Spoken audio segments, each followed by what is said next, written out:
어떻게 여러분 명절은 잘 보내셨습니까? 명절은 서로가 자녀들에게, 친척들과 부모에게 인사하고 그리고 서로가 안부를 묻는 그새 더 큰 의미가 있지요.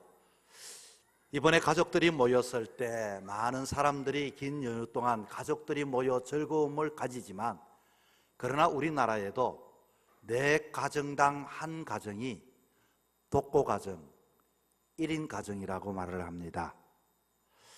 특별히 가족들이 모여서 그렇게 음식도 나눠 먹고 새 옷도 입고 마냥 즐거울 것 같지만 사실은 그러나 그렇지 않습니다. 다 옛날 이야기입니다.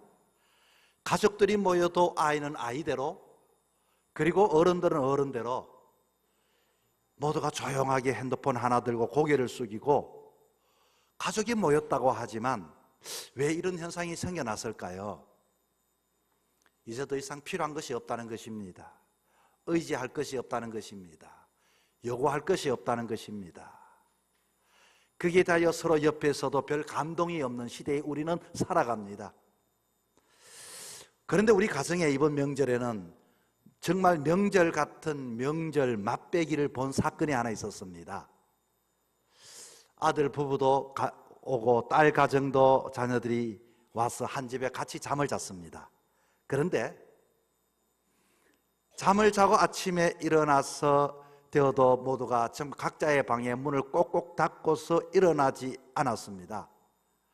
그것은 밤늦도록 아마 자기들 가족끼리 그렇게 있다가 각자 방에 핸드폰을 보았겠죠. 그런데 아침 일찍 저는 일어나서 거실에 있으니 아내가 방문 손잡이를 만지작 하고 있었어요.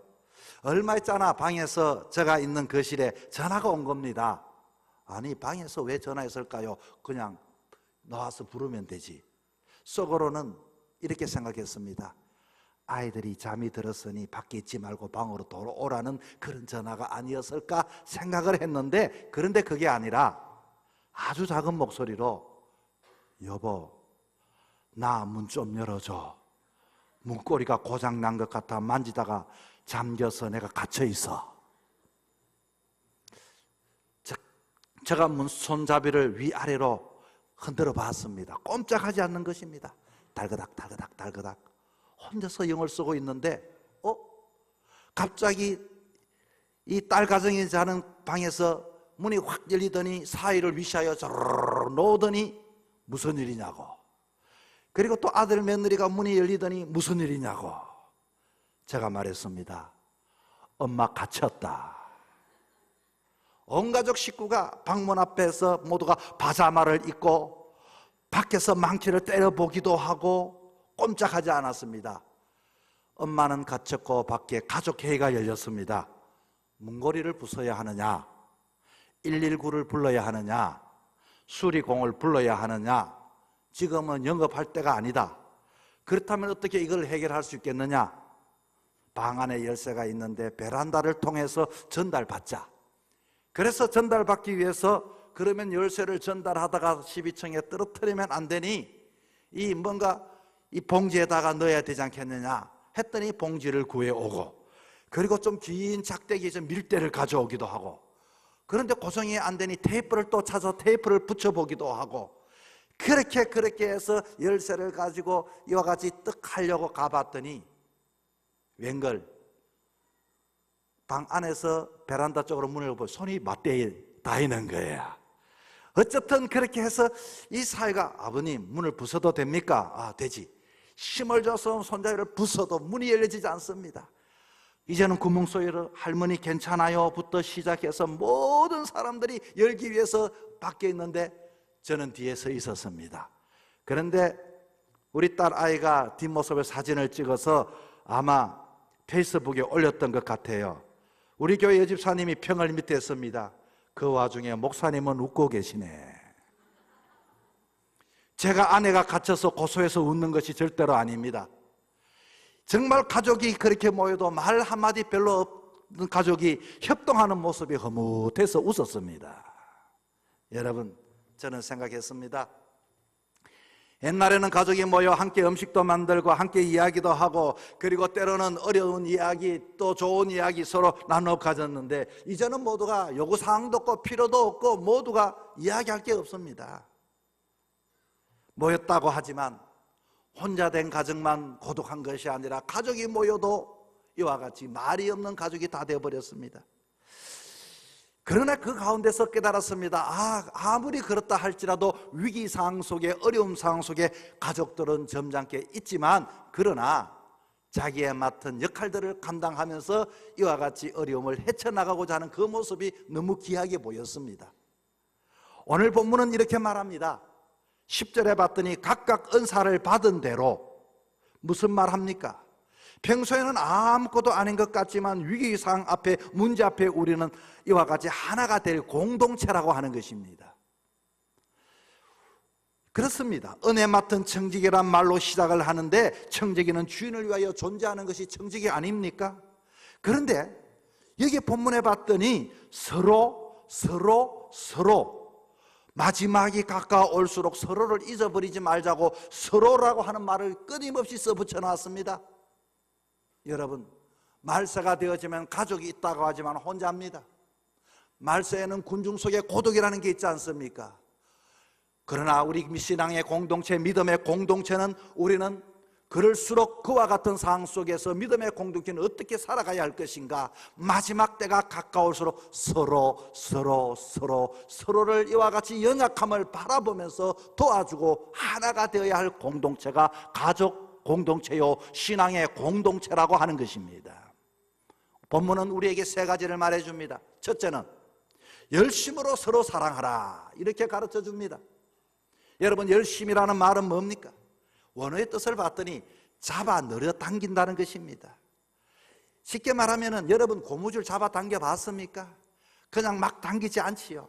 정말로 거기에서 끊어질 정도로 최고로 당기는 그 고무줄, 용수철을 이와 같이 최고로 이와 같이 당길 수 있는 만큼 당기는 것, 이게 열심이라는 것입니다. 양궁, 이번에 프랑스에서 올림픽을 하는 것을 봤더니 양궁할 실을 잡으면 자기 자세에 흩어지지 않고 당길 수 있는 만큼 안전된 자세로 힘을 조절하며 당기는 이것, 이게 열심이라는 뜻입니다. 우리는 사랑보다도 미워하는 데 열심이고, 마지막 때에는 질투하는 데 열심이고, 경쟁하는 데 열심이고, 교만하게 나를 드러내려고 하는 데 열심입니다. 이 모든 것보다도 우리가 말세가 되어지면은 서로로 사랑을 열심히 해보려고 시도를 해봐야 합니다. 우리는 사실 시도조차 하지 않고 먼저 미워하는 방법을 먼저 사용합니다. 우리가 가진 어떤 것들을 시행해 보기 전에 우리는 먼저 사랑이란 능력의 도구를 사용할 수 있음을 우리는 명시해야 합니다. 어떻게 가능합니까? 그리스도의 힘은 어디서 나올까요? 하나님의 사랑에서 나옵니다. 주님이 십자가에서 우리를 향하여 모든 것을 아낌없이 십자가를 이와 위해서 찢어주시고 흘려주신 것처럼, 주님께서 나를 이렇게 사랑해 주셨음을 감격해하며 우리도 이 땅의 삶을 살아가되, 말세가 되면 개인주의가 되지만 서로를 돌아보며 열심으로 너희들은 서로 사랑하며 살아가라고 우리에게 가르쳐 주고 있는 것입니다. 사실 베드로는 덤벙대고 실수가 많은 사람입니다. 수많은 시행착오와 실패와 실수를 경험하면서도 말년에 삶을 해고하며 후배 그리스도인들에게 전해주고 싶었던 이야기, 아무리 많이 사용해도 지나치지 않는 것, 사랑밖에 없다는 것을 알 수 있습니다. 사랑만 하면 허다한 죄를 덮는다고 합니다. 미국 시카고에 사는 한 흑인 가정이 있었습니다. 아버지가 들어둔 덕분에 돌아가실 때 유산으로 2억 원을 이렇게 물려받게 되었습니다. 어머니는 평소 삶을 살아가면서 자기 이름으로 된 집을 살지를 못했기 때문에 작은 집을 사는데 쓰고 싶다고 이야기를 했습니다. 그랬더니 아들이 말합니다. 어머니, 저도 사업 한번 해봤으면 좋겠습니다. 사업 자금을 달라고 했습니다. 어머니는 처음에는 거절하다가 아들이 저렇게 사업 자금, 사업하니까 사업 자금으로 2억을 줬습니다. 그런데 아들의 간청을 들어주었지만 동업한다던 아들의 친구가 그 돈을 가지고 그만 도주하고 말았던 것입니다. 그 말을 들은 누나는 화를 감추지를 못했어요. 아주 그 누나는 험한 말로 동생의 마음을 찢어놓습니다. 누나가 한바탕 퍼붓기를 거치자 어머니는 그 딸에게 말합니다. 애야, 나는 너에게 동생을 사랑하라고 가르쳤다. 너는 동생을 위해서 울어본 적이 있느냐? 지금 돈을 잃어버렸다고 너 자신을 위해 울고 있지만 정말로 저 아이를 위해서 울어본 적이 있느냐? 저 애가 겪고 있는 속상한 마음을 위해 말이다. 딸아, 너는 누구를 정말 사랑해야 할 때가 언제라고 생각하느냐? 사람이 가장 잘 나갈 때라고 생각하느냐? 그렇다면 너는 잘못 배운 것이다.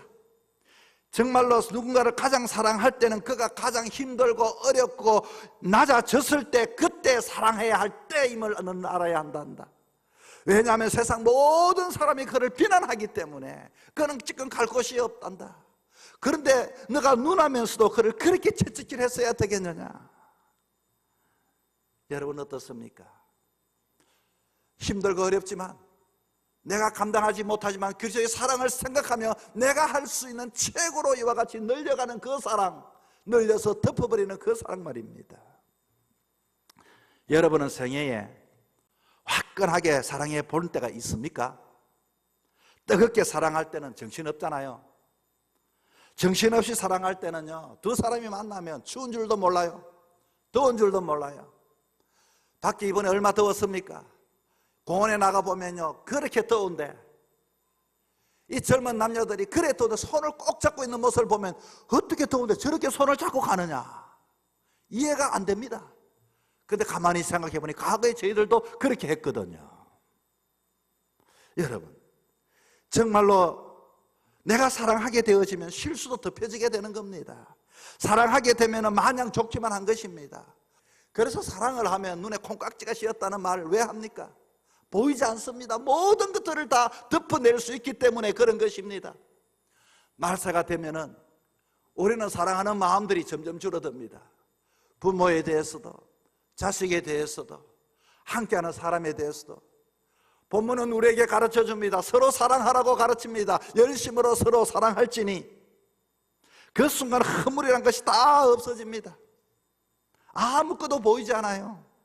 그저 모든 것들이 예쁘고 아름답고 행복하고 모든 것들이 받아들이고 용납되고 용서가 되어지고 또 사랑하게 되는 것입니다. 여러분, 그런 사랑 안 해보셨습니까? 열심으로 서로 사랑하라. 말세가 되어지면 세상 사람은 서로가 본인만을 사랑하는 삶을 산다 할지라도 서로 이와 같이 옆에 있는 사람을 바라보면서 열심으로 서로 사랑하며 살아갈 수 있는 믿음의 공동체가 될 수 있기를 주의 이름으로 축복합니다. 두 번째는 서로 대접하라. 여러분, 대접한다는 것, 이것은 말로만 하는 사랑이 아니라 정말로 실천하는 사랑이 대접입니다. 여러분은 얼마나 대접하며 살아갑니까? 대접하라고 하면 여러분이 할 말이 많죠. 아이고 목사님, 있어야 대접하죠. 없는데 뭐 대접합니까? 맞습니다. 여러분, 그런데요, 있는 사람 대접하는 것 여러분 보셨습니까? 있는 사람들은 대접할까요? 있는 사람은 대접하는 것, 여러분, 이것은 있기 때문에 대접하는 게 아닙니다. 대접하는 것은 은사입니다.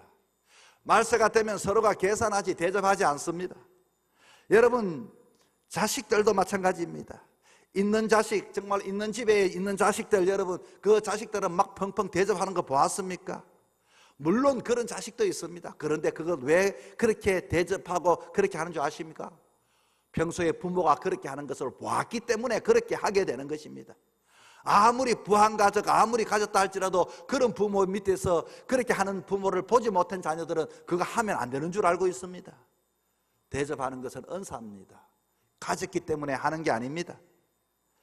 여러분, 없는 형제들 중에서 여러분 없다 할지라도 막 대접하는 형제들을 보십시오. 없는 그 사람들, 왜 저 사람은 없으면 저렇게 할까? 여러분, 그 안에 사랑이 가득하기 때문에 그런 것입니다. 예수의 사랑을 경험해 봤기 때문에, 은혜를 알기 때문에 그런 것입니다. 여러분, 한 번도 대접하는 것을 보고 자라지 못한 사람들은요, 대접할 수가 없습니다. 그러나 우리는 누굽니까? 하나님을 믿는 사람 아닙니까?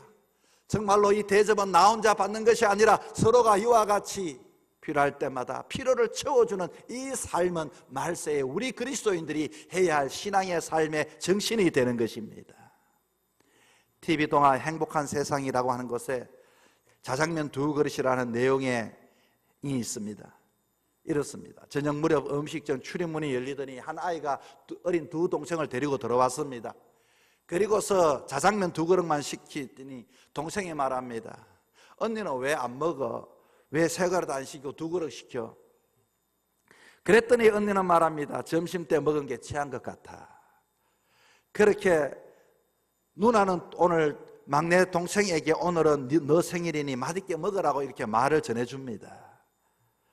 그때 주방에 있는 주방 아주머니가 영선이가 뛰어나와 가장 큰 아이에게서 말을 겁니다. 아니 너는 이내 아니니? 그럴 때 어리둥절한 표정을 맞다고 합니다. 나는 엄마 친구인데 그래 너 동생 둘이구나 하고서 아이들의 머리를 쓰다듬어 줍니다. 이내야 동생 누구누구 하면서 이름을 일일이 불러줍니다. 옛날에 엄마와 나는 친한 친구였어. 그래 너희들 엄마 없이 고생이 많구나. 너희들을 만나다니 반갑구나 하고서 이 아줌마가 맛있게 오늘 음식을 해줄게 하고서 자장면 3그릇과 탕수육을 만들어 주었습니다. 아이들은 맛있게 먹었죠. 인사를 할 때 말합니다. 언제든지 자장면이 먹고 싶으면 우리 집에 와. 엄마 친구니까 내가 너에게 늘 언제나 만나게 해줄게. 그렇게 아이들이 가고 난 이후 남편 되는 영철이가 묻습니다. 누구냐고. 그랬더니 나도 모르는 아이라고. 그런데 어떻게 당신이 그 아이 이름을 어떻게 알았냐고. 아이들이 이야기하는 것을 옆에 들었다고. 아마 오늘 동생 생일인 것 같은데 마음이 해주고 싶었다고. 여러분, 우리가 삶을 살아가면서 평생을 살아가며 하나님께서 우리에게 주신 것들이 참 너무 많이 있습니다. 우리는 많이 가지고 살아갑니다. 정말로 주변을 돌아보면서 정말로 내가 정말로 반듯하고 대접한 삶을 살아왔는지, 세상 사람들은 내가 가졌기 때문에, 때로는 없다고 하는 것 때문에, 보지 못했기 때문에 대접 못했지만, 그러나 우리는 작은 것이라도 크든 가진 것을 통하여서 이와 같이 살피는 것이 우리들의 그리스도인들이 살아가야 할 삶의 모습입니다. 12세기 수도사였던 버나드는 The Love of God이라고 하는 책에 하나님의 사랑 실천에 대해 이렇게 썼습니다. 우리가 때로는 시험에 빠지고 사랑하면서도 유혹에 빠지는 때가 있다. 나는 사랑한다고 하면서 왜 유혹에 빠지고 시험에 빠지는가? 그것은 참 사랑이 아니기 때문에 그렇다고 지적해 줍니다. 사람들은 사랑하면서 실망할 때가 많이 있습니다. 어느 순간에라도 실망했다면 그것은 사랑은 거짓말의 사랑이다. 그것은 가짜 사랑이다. 사랑은 무한하게 미래를 바라보면서 그렇게 대가 없이 내가 베풀 수 있는 것이 사랑이다. 여러분, 대통령의 어머니라고 하는 미국의 대통령들을 조사를 해서 그의 어머니에 대한 연구를 한 책들이 있습니다. 어떻게 해서 그 아들들이 다 훌륭하게 잘 자랐을까 봤더니 그 어머니들이 모두가 훌륭했다는 것입니다.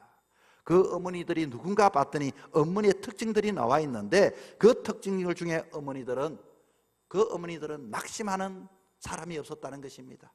어렵고 힘이 들어도 낙심하지 않고 괜찮아, 엄마가 있잖아, 엄마는 걱정하지 않아, 너는 너희 할 일만 하면 돼, 엄마 또 기도할게. 끊임없이 낙심하지 않고 낙담하지 않고 절망하지 않고 그런 어머니가 이 미국의 대통령들을, 아들들을 만들어 세웠다는 것입니다. 뿐만 아니라 또 한 가지 요소 중에 사랑을 실천하는 부모였다는 것입니다.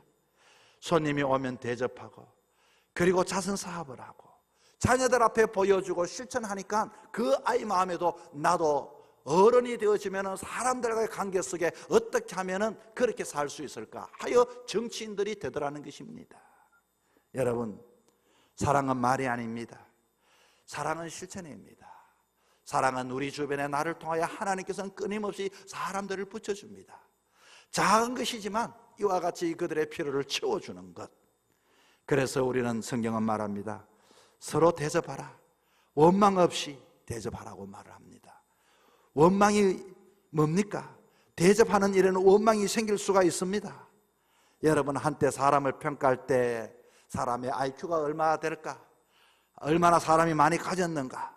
이렇게 해서 그 사람을 평가하지만 정말로 하나님께서 우리를 평가하실 때는 너가 가진 것을 말세지 말에 얼마만큼 서로와 함께 화목하며 나누며 베풀며 채우며 은사를 발휘하며 살았는가를 보게 되는 것입니다. 여러분, 말세지 말, 우리는 무엇보다도 주변의 사람들을 잘 살펴서 서로 관심을 가지고 채우며 나눌 수 있는 삶을 살아갈 수 있기를 주의 이름으로 부탁을 드립니다.